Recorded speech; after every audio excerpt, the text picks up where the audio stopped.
Namaste, Devin. My name is Kritika Shenmare from the Department of Food, Agriculture and Veterinary Sciences. I belong to the Department of Food and Biotechnology. So the topic which I'll be covering today is agribusiness and rural management and food business management. So talking about the introduction of the course, agriculture is a broad theme. Agribusiness is a broad theme and its importance in present context cannot be underestimated.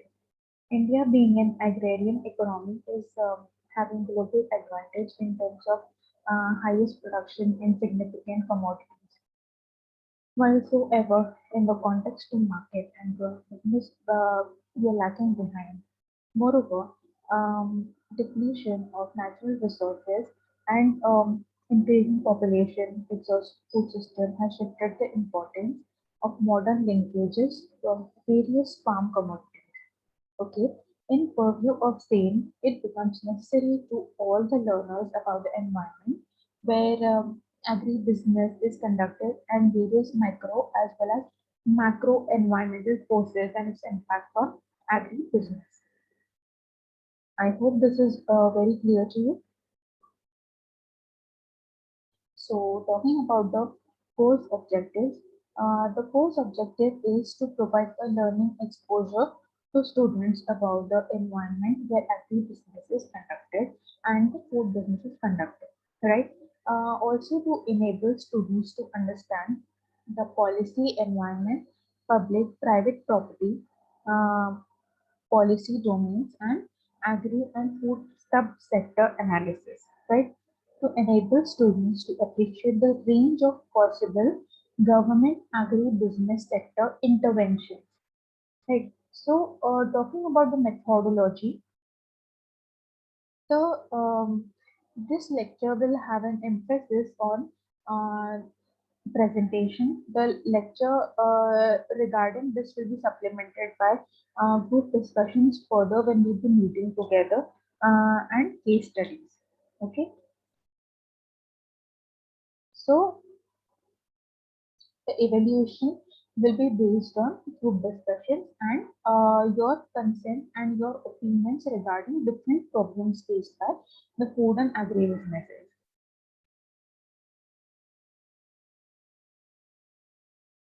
So we'll be discussing different topics such as the role of agriculture in Indian economy, the problems and policies and changes relating to farm supplies, then farm production, agro processing, agricultural marketing, agriculture financing country, uh, structure of agriculture, and then linkages among subsectors of the agribusiness sector, economic reforms and Indian agriculture, impact of LPG on agribusiness sector, then emerging trends in production, processing, marketing, and exports.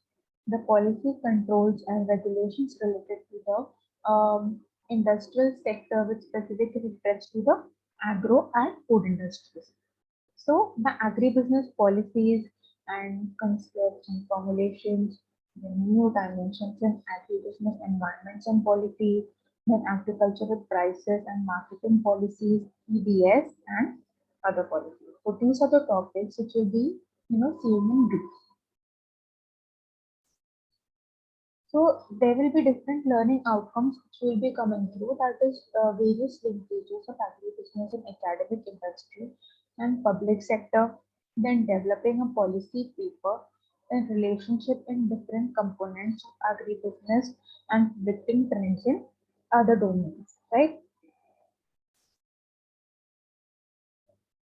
So what basically is food and agriculture business?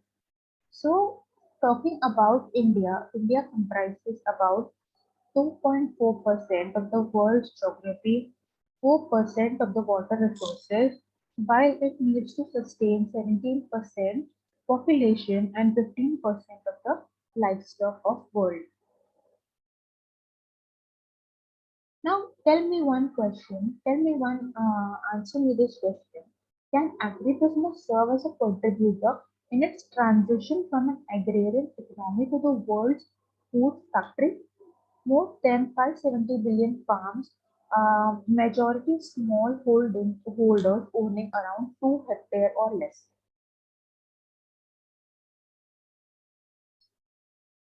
Can you find me the answers to different questions such as what is agriculture, what is business, and what is food business? So the concept of agri and food business begins with the farmer's purchase of seeds and livestock. Okay, first of all, the farmers will purchase the seeds, raw material, and the livestock, and end with the product fit for the consumer's table. Like a customer, if he wants whatever he wants to eat, so the farmer will, um, grow grow crops, the plants and trees, and will produce fruits or stems or barks or leaves, and then that will be fit for the consumer's table. So there's a definition given by Goldberg and Davis in 1957 that agribusiness is the sum total of all operations involved in the manufacture and distribution, production activities on the farm, and the storage, processing, and distribution of farm commodities from them. I hope this is clear to you.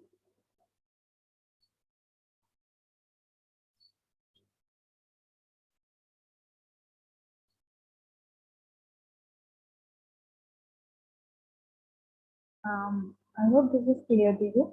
By Goldberg and Davis in 1959, these two people said that agribusiness is the sum total of all operations involved in the manufacture and distribution and production of activities on the farm and the storage, processing, and distribution of the farm commodities from them. It is a sensitive business due to the climatic factors, socio-cultural differences, um, government interventions, and also nature of the commodities produced. So, what is the genesis of agriculture? How did it develop? So, during 1800, agriculture was considered to be a self-contained industry, right? It wasn't dependent on any other industry during 1800. The farm families produced its own food, its own fuel, its own shelter, its own animal feeds, its tools and implements, and even most of its clothing. Very few material had to be bartered or farmed. Now, for the economy to be operated like this, 80% of the total workforce has to be engaged. So, 80% of the total workforce had to be engaged. So, the technological revolution happened on the farm during 1830. That is, John Deere pioneered in the development of farm implements. You might have heard John Deere. John Deere is a tractor company. So John Deere pioneered in the development of farm implements, revolutionized the process of preparing soil for planting. Simultaneous with the mechanization has been application of research, use of scientific methods has started. So now notable trends in advancing uh, of the scientific side of the farmers were the Moral Act of 1862, creating the Land Grant College system. Okay, the Smith-Lever Act of 1915 authorized the extension services, and Hatch Act of 1887 giving impetus to state experimentation. Now, Smith-Bridges legislation of 1917 promoting vocational agriculture as a subject in secondary schools.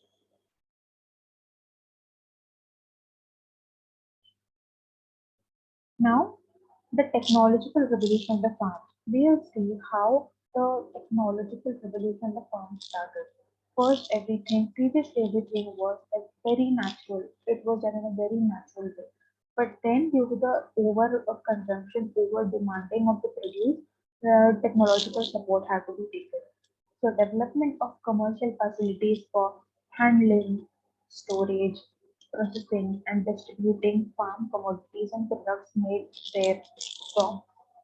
Industrial revolution and textile industry, shifting of labor to industrial sectors was all a part of the technological revolution.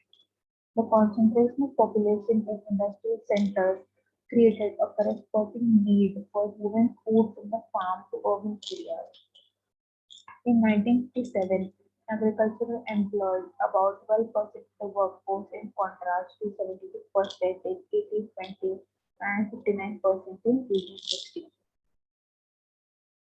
Paralleling this change has been the development of commercial food processing and distribution industry. To meet the food requirements of the constantly increasing urban population, technological revolution took place in methods of handling, preserving, distributing food, and some improvements in the transport, refrigeration, grading, packaging. Simultaneous with the improvement has come in the evolution of food chain and the supermarkets as techniques for mass merchandising.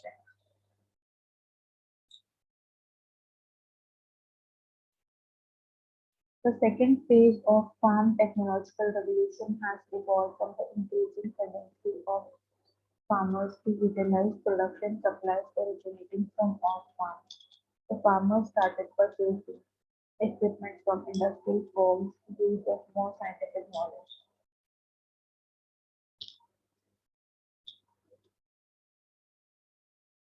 The farmers started purchasing from industrial firms for making use of more scientific knowledge. The modern agribusiness is the result of a combination of forces actively at work for a century and a half and with roots running back even before into history. It is a product of complex evolutionary forces without any central guidance or direction. So, what are the components of agribusiness? There are different components of agribusiness, such as there will be some input supplies such as seeds, fertilizers, agrochemicals, farm and irrigation equipment, animal feed, and medicines, energy. The farm business such as field crops, fruits and vegetables, flowers, other crops, forestry, livestock, fish.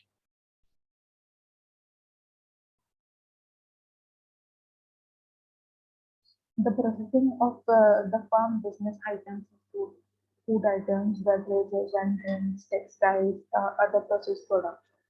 The services such as research and development, communication, finances, storage and warehousing, logistics, marketing, consultancy.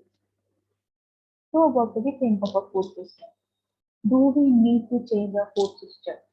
Why do we need to change our food system? Every day we eat just like 7.2 billion on the planet. By 2050, at least 2 billion people will join. So will you be able to consume the food in the same way? Let's take a look at the scenario. 1 out of 3 people suffer from malnutrition. 794 million people suffer from hunger. 2 billion people do not have access to vitamins and minerals necessary for health. About 1.9 billion overweight and 600 billion are obese. Consequently, more people suffer from illness such as type 2 diabetes. Okay, this is the first scenario. Talking about the second scenario. Our food is too rich in fat, sugar, salt, and meat. Such diet has impact on our health and environment.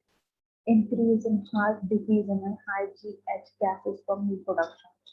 There is less diversity of food. 75% of the food comes from 12 plants and 5 animal species. These 12 plants include rice, corn, wheat, and 5 animal species include pigs, chicken. Let's talk about the third scenario now. 1/3 of the food is wasted. After all the food that we receive is not consumed but thrown away.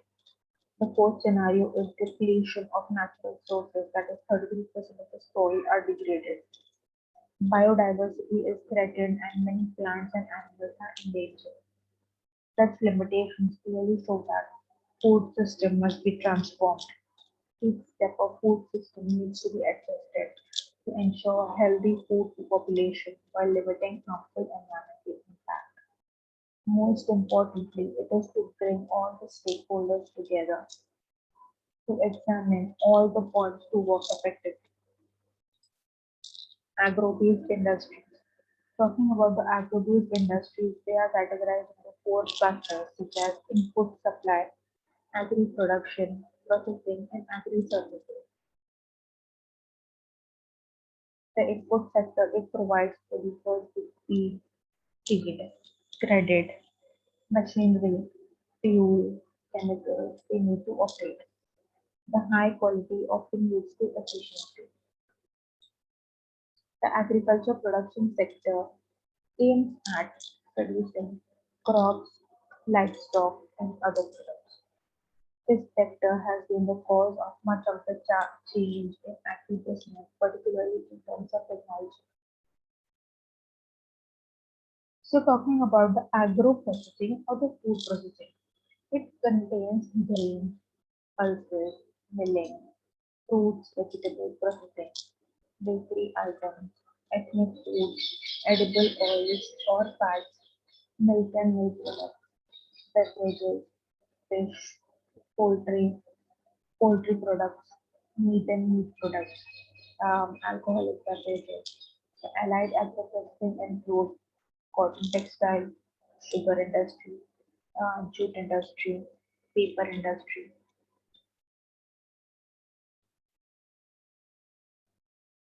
So these are important industries in which food processing and allied agro-processing takes place.